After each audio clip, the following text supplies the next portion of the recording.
కొరకై 10 ఆజ్ఞలు. హల్లెలూయా. దేని కొరకండి? సువార్తకుని కొరకై 10 ఆజ్ఞలు. మన ఈరోజు వాక్య భాగము. హల్లెలూయా. మొదటిగా చిన్న ప్రార్థన చేస్తున్నామండి. యేసయ్యా, నాతో, మాతో, మా అందరితో ఈ మైక్ శబ్దం వింటున్న ప్రతి ఒక్కరితో మీరు మాట్లాడుతారని యేసయ్య అతి పరిశుద్ధ నామములో అడిగి వేడుకుంటున్నాము పరమ తండ్రి. ఆమేన్. హల్లెలూయా. హల్లెలూయా. అయితే మొట్టమొదటిగా చూసుకున్నట్లయితే నీవు సువార్తకునిగా ఉండాలి. ఎలా ఉండాలంటే సువార్తకుని కొరకు 10 ఆజ్ఞలలో మొట్టమొదటిగా నువ్వు ఎలా ఉండాలి? సువార్తకునిగా ఉండాలి. తాను నమ్మిన వాడిని ఎరుగువాడు ఎవరండి? తాను నమ్మిన వారిని ఎరుగువాడు. ఇప్పుడు నేను నమ్మాను అనుకోండి, నువ్వు నన్ను ఎరుగుతావా ఎరగవా? అంటే నువ్వు నన్ను గుర్తుపడతావా? గుర్తుపడతావు. స్వార్థ కొరకు మనము ఎవరినైనా సరే మాట్లాడాలి. ఎవరితోనైనా సరే మాట్లాడాలి. ఎవరినైనా సరే సహకరించాలి. ఎవరినైనా సరే మనము వెంబడించాలి. హల్లెలూయా. దేవునితో నడుచువాడు. దేనికనండి? దేవునితో నడుచువాడు. సువార్త అంటే దేవుడితో నడతనే. హల్లెలూయా. దేవునితో నడుచువాడు ఎప్పుడూ కూడా నీతిమంతుడుగా ఎంచబడతాడు. హల్లెలూయా. క్రీస్తుతో జీవిస్తున్నవాడు. ఎలాగండి? క్రీస్తుతో జీవిస్తున్నవాడు.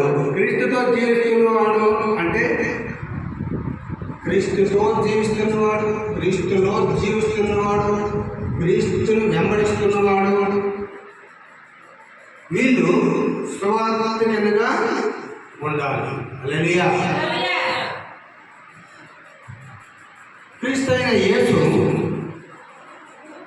అతనితో మనం జీవించాలి. యేసయ్యతో మనము జీవించిన వాడిగా ఉండాలి. దేవుడితో మనము నడుచువాడిగా ఉండాలి. తాను నమ్మిన వాడిని ఎరుగున వాడిగా ఉండాలి.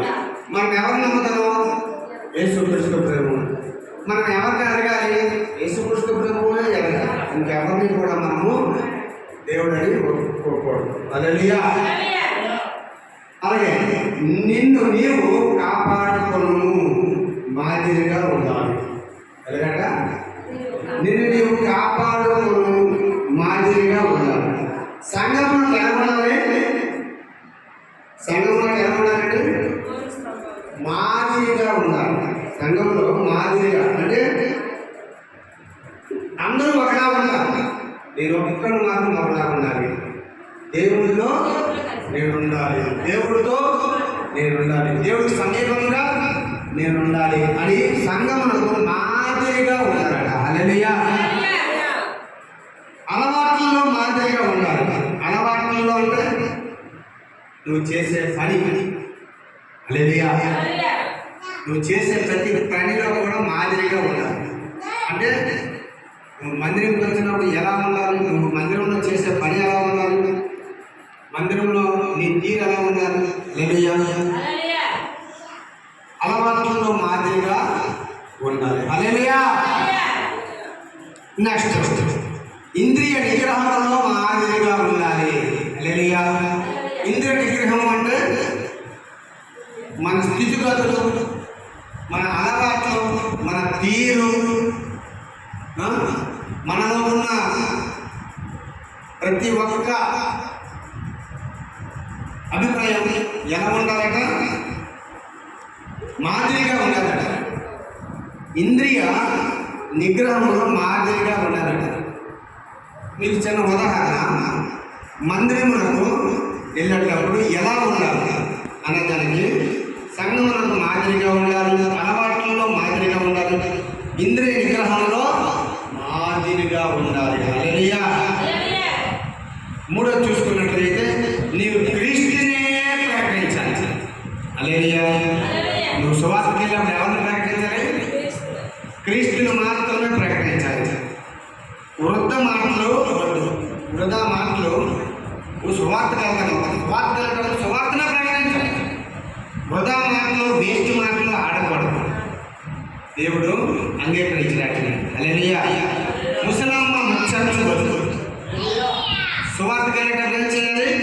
దేవుడి సువార్తనే చెప్పాలి. ముసలమ్మ ముచ్చట్లు పెట్టకూడదు. ముసలమ్మ ముచ్చట్లు పెడితే దేవుడికి ఇష్టం ఉంటుంది. హల్లెలూయా, హల్లెలూయా. పోకిరి మాటలు, సరసొత్తులు వద్దు. సరసొత్తులు, పోకిరి మాటలు.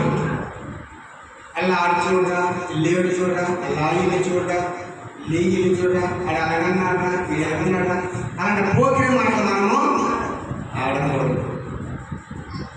తర్వాత సోద మాటలు, కత్తి పెట్టుకోవాలి. సోది మాటలు అంటే ఏదో ఒక సోది చెప్తూనే ఉంటారు కొంతమంది. వాళ్ళు చెప్తారంటే మరి వదలదు. ఈలోపు సువార్త ఇంటికి కూడా వెళ్ళిపోతాం మనం. హల్లెలూయా, హల్లెలూయా, హల్లెలూయా. ఇవి సోది మాటలు. ఇప్పుడు మనము 4వది చూసుకున్నట్లయితే ఆత్మల పట్ల దాహము కలిగి కనికరముతో వారికి రుణస్థుడివై ప్రకటించు. హల్లెలూయా. ఆత్మల పట్ల దాహం కలిగి కనికరముతో వారికి రుణస్థుడివై ప్రకటించు. నశించు ఆత్మల పట్ల తీవ్రమైన కోరిక కలిగి ఉండాలి. ఇప్పుడు చింతమూరి గ్రామంలో, మన ప్రపంచ దేశాల్లో, మన ఇండియాలో, మన తెలుగు రాష్ట్రాల్లో, మన జిల్లాల్లో, మన మండలాల్లో, మన గ్రామాల్లో, మన మారుమూల గ్రామాల్లో, మన విలేజ్ల్లో, ఈ చింతమూరి గ్రామంలో నశించిపోయిన ఆత్మలు ఎన్నో ఉన్నాయండి. ఉన్నాయా లేదా? నశించిపోయిన ఆత్మల పట్ల తీవ్రమైన కోరిక కలిగి ఉండాలి. ఏంటి ఆ కోరిక? వారి గురించి ప్రార్థించాలి, వారి గురించి ఉపవాసం ఉండాలి.